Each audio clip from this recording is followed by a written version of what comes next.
వివేకానందరెడ్డి గారి హత్య కేసుకు సంబంధించిన వ్యవహారం గతంలో చాలాసార్లు మాట్లాడుకున్నాం. జగన్మోహన్ రెడ్డి గారు అధికారంలో ఉన్నప్పుడు సునీత రేజ్ చేసిన అంశం కానీ, పదే పదే విచారణ పేరుతో అధికారులను మార్చడం కానీ, మళ్ళీ ఇప్పుడు కొత్త టర్న్ తీసుకోబోతోందా వివేకానందరెడ్డి గారి హత్య కేసు అంశం? సాధారణంగా సునీత మళ్ళీ తాజాగా గతంలో వంగలపూడి అనితను కలిశారు హోంమంత్రి, తాజాగా చంద్రబాబు నాయుడు గారిని కలిశారు.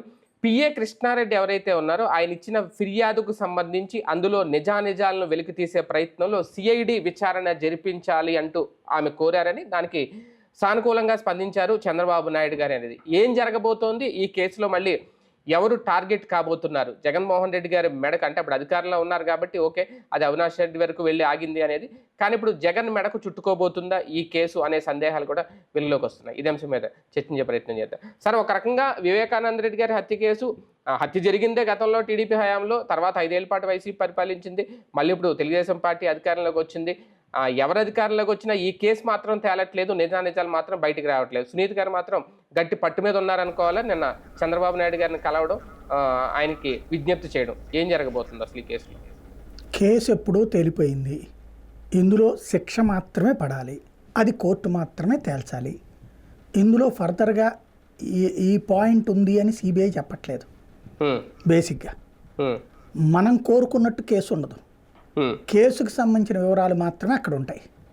ఇప్పుడు ఫర్ ఎగ్జాంపుల్, మీరు అమ్మాయి గతంలో కాంగ్రెస్ హయాంలో కదా జరిగింది, ఇబ్రహీంపట్నం దగ్గర అమ్మాయి చనిపోయినది, ఇది తెనాలమ్మాయి చచ్చిపోవడం, తర్వాత ఆయేషా మీరా హత్య. అందులో వాళ్ళ తల్లికి ఉన్నటువంటి ఫీలింగ్ ఏంటంటే కోనేరు రంగారావు గారి మనవడు హత్యకు పాల్పడ్డాడని. అన్ని రకాల దర్యాప్తులు చేశారు, అతన్ని కూడా లై డిటెక్టర్ టెస్టులు అన్నీ చేశారు, కానీ అందులో ఏం తేలలేదు. అతను అక్కడ ఉన్నట్టు తేలలేదు, ఏమీ తేలలేదు. కానీ పత్రికల్లో వార్తల ఆధారంగా, వాటి ఆధారంగా రకరకాలు జరిగినాయి. తర్వాత తెలుగుదేశం అధికారులకు కూడా వచ్చింది కదా, ఏమన్నా తేల్చారా? బేసిక్గా ఫైనల్గా కేసు అట్లాగే ఉండిపోయింది. మధ్యలో ఒకళ్ళని అరెస్ట్ చేయడం, అరెస్ట్ చేసిన వాళ్ళకి కూడా మళ్ళీ కోర్టు కొట్టేసేయడం, చివరికి బెయిల్ మీద రావడం, అతను పెళ్లి చేసుకుని ఇప్పుడు కాపురము చేసుకుంటున్నాడు. ఫైనల్గా ఏం జరిగింది వ్యవస్థలో అంటే, మనం కోరుకున్నట్టు కేసు లేదు అక్కడ. కేసు ఉన్నటువంటి దానికి అనుగుణంగా కథ నడిచింది ఇక్కడ. ఇదైనా అంతే. వివేకానంద రెడ్డి గారి హత్య కేసులో జరిగేది ఏంటి? ఎవరు మర్డర్ చేశారో వాళ్ళందరూ తేలిపోయారు. సిబిఐ వాళ్ళందరినీ అరెస్ట్ చేసింది, జైల్లో పెట్టింది. ఇప్పుడు దానికి ఇంటెన్షన్ అంటే దాని వెనకాలన్న లబ్ధిదారు జగన్మోహన్ రెడ్డి అనేది నిరూపించాలని, అది సిబిఐ రామ్ సింగ్ ప్రయత్నించాడు. కానీ ఆ మధ్యలో ఆగిపోయింది. సుప్రీంకోర్టు జోక్యం చేసుకుంది ఇందులో గుర్తుపెట్టుకోవాలి. సుప్రీంకోర్టు జోక్యం చేసుకుని ఆ ఆలోచన విధానాన్ని తప్పుపట్టింది, అతన్నే తీపించేసింది, వేరే వాళ్ళ చేత విచారించమంది. విచారించి ఫైనల్గా ఏం చేశారు? అంతవరకే తేల్చారు. ఏది? అవినాష్ రెడ్డిని అందులో కుట్రదారుగా పెట్టల, అవినాష్ రెడ్డి సాక్ష్యాల తారుమారు చేసిన వాడిగా పెట్టారు. భాస్కర్ రెడ్డిని సాక్ష్యాలు తారుమారు చేసిన వాళ్ళుగా పెట్టారు. వాళ్ళిద్దరూ ఆ చివరిలో అక్కడికి వెళ్ళారు, సాక్ష్యాలు తారుమారు చేశారని పెట్టారు, కానీ కుట్రదారులుగా పెట్టల. ఇక్కడ కోరుకుంటున్నది ఏంటి? జగన్మోహన్ రెడ్డి కుట్ర చేశాడు, అవినాష్ రెడ్డి, భాస్కర్ రెడ్డి కుట్రలో పాత్రదారులను పెట్టాలని. అంటే జగన్ కుట్ర, వాళ్ళిద్దరు ఫస్ట్ ఏమో జగనే కుట్ర చేశాడని, తర్వాత ఏమో అవినాష్ రెడ్డి చేసిన కుట్రని జగన్ కాపాడాడని. ఇక్కడే పరస్పర భిన్నం ఉంది కదా. జగన్ ఎందుకు చేయాలి మర్డరు అన్నటువంటి పాయింట్ వచ్చినప్పుడు ఏమని కారణం చెప్పారు? జగన్కి ఏది వైఎస్ఆర్ కాంగ్రెస్ పార్టీని తీసేసుకోవడానికి వివేకానంద రెడ్డి ప్రయత్నించాడు, జగన్ని తీసేయడానికి ప్రయత్నించాడు, షర్మిలను తీసుకురావడానికి ప్రయత్నించాడు, తను పార్టీ అధ్యక్షుడు అవడానికి ప్రయత్నించాడని. అది బోట్లతో ప్రకాశం బ్యారేజీని గుద్దేసి 1,00,000 మందిని చంపేద్దాం అనుకున్న కేసు లాంటిది అది. బోట్లతో ప్రకాశం బ్యారేజీ గుద్దేసేస్తే 10,00,000 మంది చచ్చిపోతారు, ప్రకాశం బ్యారేజీ కొట్టుకుపోతుందంటే ఎట్లాంటి నిజమో ఇది కూడా అట్లాంటి నిజమే. ఏది? ఆయన వచ్చి ఈయన పార్టీని తీసుకోవడము, టికెట్లకు సంబంధించి అయింది. ప్రాక్టికల్గా దాంట్లో ఒక ఆస్పెక్ట్లో ముందు నుంచి ఉంటే కరెక్ట్గా ఉండేది. అవినాష్ రెడ్డి చేయించాడు అనే పాయింట్ అయితే అక్కడ అవినాష్ రెడ్డిది అయినా కూడా ఎందుకు అంటే టికెట్, ఇవాల్టికి కూడా జగన్మోహన్ రెడ్డి టికెట్ అతనికే ఇస్తుంటే, ఇవాల్టికి కూడా 3 సార్లు వరుసకు గెలిస్తే టికెట్ కోసం వివేకానంద రెడ్డిని అవినాష్ రెడ్డి మర్డర్ చేయించాడు అనేది ఎలా ఎస్టాబ్లిష్ చేస్తారు? కోర్టులో. అవును అవును అవినాష్ రెడ్డి భాస్కర్ రెడ్డి కలిసి టిక్కెట్టు వివేకానంద రెడ్డి తీసేసుకుంటున్నాడని చెప్పి జగన్మోహన్ రెడ్డి ఓకే చేసేసాడు కాబట్టి ఇతన్ని చంపేస్తే టికెట్ వస్తుందని చేశారు అన్నది కదా అవును రెండో వాదన. అవును. అప్పటికే టికెట్ అవినాష్ రెడ్డి కేటాయించి అవినాష్ రెడ్డి తరపున ప్రచారం వివేకానంద రెడ్డి చేస్తుంటే అదేమంటే ఆ టైంకి ఇంకా బీఫామ్ ఇవ్వలేదు కదా. ఇప్పుడు అన్ని నియోజకవర్గాలకి ఎవరికి బీఫామ్ ఇవ్వలేదుగా. మరి వాళ్ళందరూ ప్రచారాలు చేసుకుంటున్నారు కదా, వాళ్ళ అభ్యర్థులను ఫైనల్ చేసేసారు కదా. చివరిలో మార్చింది ఏముందని మొదటి నుంచి జగన్మోహన్ రెడ్డి ముందే చెప్పేస్తాడు మీరు అనేది. మార్చే వాళ్ళని కూడా ముందే చెప్పేశాడు కదా 6 నెలల ముందే. అవును అంతే కదా. అవును అట్లాగా అతని దగ్గర క్లియర్ ఉంది కాబట్టి ఒక్కసారి జగన్ డిసైడ్ అయితే అందులో వెనక్కి పోవడం అనేటటువంటిది క్లియర్ ఉంది. అవినాష్ రెడ్డికి ఇవ్వాలి వివేకానంద రెడ్డికి ఇవ్వకూడదు అన్నది జగన్మోహన్ రెడ్డి క్లియర్ ఇంటెన్షన్. అవును ఇంకా అవినాష్ రెడ్డి ఎందుకు భయపడాలి, ఎందుకు మర్డర్ చేయాలి ప్రాక్టికల్గా ఆ కాన్సెప్ట్లో. కానీ మనం దాన్ని ఏమంటారు మీడియా మ్యాట్రిక్స్లో అయితే అవినాష్ రెడ్డి మర్డర్ చేయించాడు, జగన్ కాపాడాడు. ముందేమో జగనే చంపేశాడు, గొడ్డలు కూడా ఆయనే పట్టుకొచ్చాడు అని ఒక్కటే ఆయన చేతిలో గొడ్డలు పెట్టినట్టున్నారు. మొదట్లో చంద్రబాబు చేతిలో వీళ్ళు గొడ్డలు పెట్టారు నారాసురుడు అని, రెండవ దశలో జగన్ చేతిలో గొడ్డలు వాళ్ళు పెట్టారు. కాబట్టి ఇది రాజకీయంగా పదే పదే నేను చాలాసార్లు చెప్పా, పెద్దవాళ్ళ హత్యలలో చిన్న కారణాలే ఉంటాయి. అవి ఇప్పుడు ఫర్ ఎగ్జాంపుల్ అమ్మాయి శశిధరూర్ కేసు ఒకటి ఉంది. ముందు సునంద పుష్కర్ తను ఉన్నటువంటి హోటల్లోనే చనిపోయింది. ముందు ఇట్లాగే రకరకాలు నడిచింది. ఏం తేలింది ఫైనల్గా? ఏమీ తేల. అదేదో అంటారు కదా పెద్దవాళ్ళ గోత్రాలు పెరుమాళ్ళకి ఎరుకని. పెద్దవాళ్ళకి సంబంధించి ఎవరు ఊహలాళ్ళు. ఇప్పుడు సంజయ్ గాంధీని ఇందిరాగాంధీ మర్డర్ చేయించింది, లేకపోతే కనుక రాజీవ్ గాంధీని సిఐఏ మర్డర్ చేయించింది. ఇట్లాంటి వాటికి ఏదో లాల్ బహదూర్ శాస్త్రిని సిఐఏ మర్డర్ చేయించింది. వీటికి ఏం నిరూపిస్తారు? మైండ్లో మనకి ఫిక్స్ ఏదైతే ఏది ఎక్కువగా స్ప్రెడ్ అయితే అదే నడుస్తుంది. ఇప్పుడు రాజశేఖర రెడ్డిని జగన్మోహన్ రెడ్డి మర్డర్ చేయించాడేమో, తర్వాత మొదట్లో ఏం చెప్పారు, అదేది రిలయన్స్ వాళ్ళు చేయించారని, ఆ తర్వాత జగనే చేయించాడని. ఇట్లాగా వీటిట్లో మనకి ఏ వ్యక్తి మీద ద్వేషం ఉంటే ఆ వ్యక్తి నిజమే ఉంటాడని నమ్ముతాం. వ్యక్తి మీద ప్రేమ ఉంటే ఆడేందుకు చేస్తాడులే అంటాం. మన కాళ్ళు ఎదురుగుండా పొడి చేసిన. నిజాయితీగా దర్యాప్తు సంస్థలు దర్యాప్తు చేస్తాయా అంటే చెయ్యనివ్వం మనం. అదే కదా సమస్య. కానీ సార్ ఒకటి అంటే ఇక్కడ సునీత గారికి రావాల్సిన క్లారిటీ అంటే నిన్న ఆమె ఇచ్చిన దాన్ని బట్టి ఫస్ట్ ఎవరైతే రామ్ సింగ్ ఉన్నారో ఈ పిఏ కృష్ణారెడ్డి ఇచ్చిన ఫిర్యాదు మేరకు విచారణ చేసిన అధికారి, ఆయన ఇచ్చిన నివేదిక మీద అనుమానమా మరొకసారి ఇప్పుడు సిఐడి విచారణ జరిపించడం అంటే ఆమె ఏం కోరుకుంటున్నారు ఇక్కడ? ఇందులో సిఐడి విచారణ ఏం జరగదు. ఎందుకంటే సిబిఐ విచారణ చేస్తున్నప్పుడు మళ్ళీ సిబిఐని కాదని సిఐడి విచారణ జరుగుద్దా? అంటే నిన్న బేసిక్గా దీని మీద ఆమె అడిగేది ఏంటంటే ఇతను వేరే కంప్లైంట్ పెట్టాడు కదా వీళ్ళ మీదన, రామ్ సింగ్ను వీళ్ళు కలిసి బెదిరించారు మమ్మల్ని అని.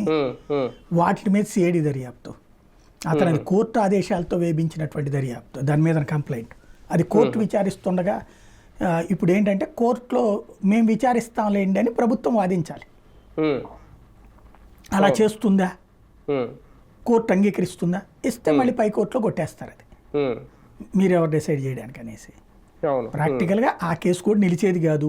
రామ్ సింగ్ కొట్టాడని వీళ్ళు నిరూపించడము కష్టమే, దాన్ని బెదిరించారని అవన్నీ. ఇంకా జగన్ ఉంటే కనుక అట్లా నిరూపించగలిగేవాళ్ళేమో. కానీ చంద్రబాబు గారి ప్రభుత్వానికి కూడా ఇప్పుడు ఇది ఒక సవాల్ అవుతుంది సార్. మొన్నటి వరకు మీ హయాంలోనే మర్డర్ జరిగింది, అప్పుడు చేస్తే మీరు ఏం చేయలేదని మొన్నటి వరకు వైసీపీ వీళ్ళ మీద ఆరోపణలు చేసింది. ఇప్పుడు వీళ్ళ హయాం వచ్చింది మళ్ళీ. ఇప్పటికైనా ఈ కేసు తేల్చాలా, లేదా మీరన్నట్టు తేలిపోతే ఇంకా ఎందుకు ఈ ఫిర్యాదులు, ఎందుకు మళ్ళీ ఈ సిఐడి విచారణలు కోరడాలు, ఇవన్నీ ఎవరిని టార్గెట్ చేయడానికి? ఏంటి రాజకీయం? ఇప్పుడు బేసిక్ ఒకటే, దీని చుట్టూ మీడియా, దీని చుట్టూ పాలిటిక్స్, దానివలన సాగుతున్నది తప్పించి సిబిఐ లెక్క ప్రకారం కేసు క్లోజ్ అయిపోయింది. కోర్టు శిక్షించాలంతే. దాంట్లో అంతకు మించి జరగాలంటే సుప్రీంకోర్టు ఇన్వాల్వ్ అవ్వాలి. ఎందుకంటే సుప్రీంకోర్టులో రామ్ సింగ్ విషయం మీదన అఫిడవిట్ వేశారు వీళ్ళు. వేసినప్పుడు సుప్రీంకోర్టు జడ్జి గారు అది చాలా కీన్గా అబ్జర్వ్ చేసి ఏంటిది అని అడిగారు. ఆ అధికారికి ఇంటెన్షన్ ఉంది, మాలిఫైడ్ ఇంటెన్షన్ ఉంది అని అతన్ని తీసేయమన్నారు. మళ్ళీ వేరే దర్యాప్తు బృందాన్ని పెట్టి డీటెయిల్స్ ఇవ్వమన్నారు. అది ఇస్తే దాంట్లో కూడా రామ్ సింగ్ని పెడితే రామ్ సింగ్ని ఎట్లా పెడతారు అసలు అని చెప్పేసి అడిగి తీపిచ్చేశారు. అంటే సదరు అధికారికి వేరే దురుద్దేశం ఉందని కోర్టు నమ్మింది సుప్రీంకోర్టు. ఉమ్, నమ్మి వేరే వాళ్ళని పెట్టి ఇచ్చింది. ఆహా, కాబట్టి ఇంక అందులో ఏం చేస్తారు? మళ్ళీ రామ్ సింగ్ని విచారణ అధికారికి ఏమని చెప్తారా? అదే కదా. ఇంకోటి ఏంటంటే సిబిఐ దర్యాప్తు చేసేసింది. అవును. ఇందులో జగన్మోహన్ రెడ్డిని తీసుకురావాలంటే ఇప్పుడు సిబిఐ మీద ఒత్తిడి తెచ్చి అమిత్ షా నరేంద్ర మోడీలతో చెప్పించి ఈ కేసుని మళ్ళీ తిరగతోడిపించి చేయించాలి. సుప్రీంకోర్టు దాకా వెళ్ళిన కేసులో తిరగదోడ్డాలు ఏముండవు. వాళ్ళు ఛార్జ్షీట్ వేసేసారు కదా. ఛార్జ్షీట్ అంటే ఏంటి? కేసు అభియోగ పత్రం అయిపోయింది. అవును. ఇంకా దాంట్లో ఉండేదల్లా ఏంటంటే అడిషనల్ ఛార్జ్షీట్ వేయాలి, అంటే మళ్ళీ అదనపు ఇన్వెస్టిగేషన్ ఏదన్నా చేయాలి. అది కేంద్రం ఏమన్నా కనుక ఇందులో ఇన్వాల్వ్ అయ్యి వీళ్ళు వాళ్ళ మీద ఒత్తిడి తెచ్చి జగన్ ఎలాగైనా చెయ్యాలి అంటే చెయ్యాలి. జగన్ అందులో ఇరికించడం ఎవరి వల్ల కాదు. ఎందుకంటే జగన్ అక్కడ ఉంటే చేసేవాళ్ళు. జగన్ అక్కడ ఉన్నట్టేమి అక్కడ లేడు కదా. ఆ రోజున తర్వాత కదా వచ్చింది అతను సాయంత్రం. అంటే ఆ రోజు ఉదయం ఫోన్ కాన్వర్జేషన్ జరిగింది, లోటస్ పాండ్ లో కూర్చున్నా. ఫోన్ మాట్లాడుకుంటారు, బోర్డు మాట్లాడుకుంటారు. దాంట్లో ఎన్ని టీవీలు పేపర్లు వచ్చినాయి. కానీ పాయింట్ ఏంటంటే జగన్కి మర్డర్ చేశారని ఇన్ఫర్మేషన్ ఇచ్చారా లేదా, ముందు చెప్పారా వెనక్కి చెప్పారా, ఇవన్నీ కోర్టుకి ఏంటి సంబంధం? కావాల్సింది కోర్టుకి మర్డర్ చేసింది ఎవరు, ఎందుకు. అందులో కనుక సిబిఐ జగనే చేయించుంటే జగన్ అన్నీ చెప్పేది కదా బేసిక్గా. ఆ రోజు సుప్రీంకోర్టు ఇన్వాల్వ్ అయ్యాక సిబిఐకి భయం ఎందుకు? రెండోది అప్పటికే తెలుగుదేశంతో వీళ్ళు కలిసిపోయి ఉన్నారు కదా బీజేపీ వాళ్ళు. ఇంకేంటి ప్రాబ్లం? జనసేన కూడా అక్కడ వ్యతిరేకిస్తూనే ఉంది కదా. జగన్ కాపాడుకోవాల్సినటువంటి పని బీజేపీకి అయితే లేదు కదా అక్కడ. అక్కడ కోర్టు ద్వారానే నడిచింది కథ అంతా కూడా. కాబట్టి ఇంకా కొత్తగా చేయగలిగితే వీళ్ళు మళ్ళీ తిరగతోడం అని చెప్పేసి రివ్యూ పిటిషన్ వేయాలి. మొదటి నుంచి చేయమని చెప్పాలి. దస్తగిరిది ఆల్రెడీ అప్రూవర్గా మారాడు కాబట్టి కాదు. ఇదిగో దీనికి ఇంకా ఏముండదు, జగన్ పాత్ర ఏంటో తేల్చమని చెప్పి వెళ్ళాలి. ఇప్పుడు సిబిఐకి నోటీస్ ఇవ్వాలి.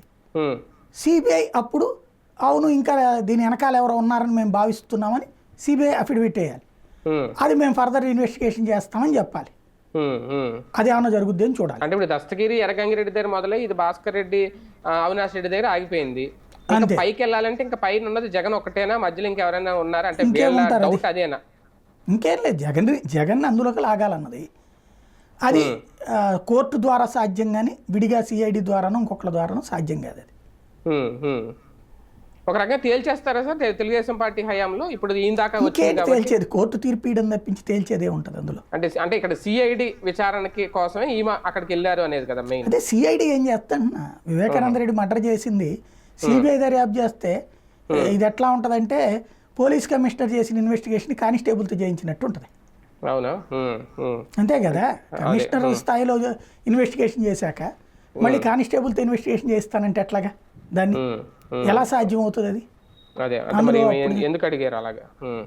ఈమె అడిగిన పర్పస్ వేరు. వీళ్ళ ముగ్గురు మీద అతను కేసు పెట్టాడు కదా, వాళ్ళ పిఏ కృష్ణారెడ్డి. అందులో వీళ్ళు మాలిఫైడ్ ఇంటెన్షన్తో నన్ను హింసించి చెప్పమన్నారు అన్నది. దాని మీదన సిఐడి దర్యాప్తు చేపిస్తే కొట్టేపించుకోవాలి. ఆ కేసు నడుస్తుంది, కోర్టు అనుమతించింది, స్టేట్మెంట్ తీసుకుంది. దాని మీదన కేంద్ర ప్రభుత్వం తరపున సిబిఐ దర్యాప్తు చేసిందంటే మళ్ళీ దెబ్బ, లేదా కోర్టు దర్యాప్తు చేసిందంటే దెబ్బ. వీళ్ళందరూ విచారణకు హాజరు కావాలి అక్కడ.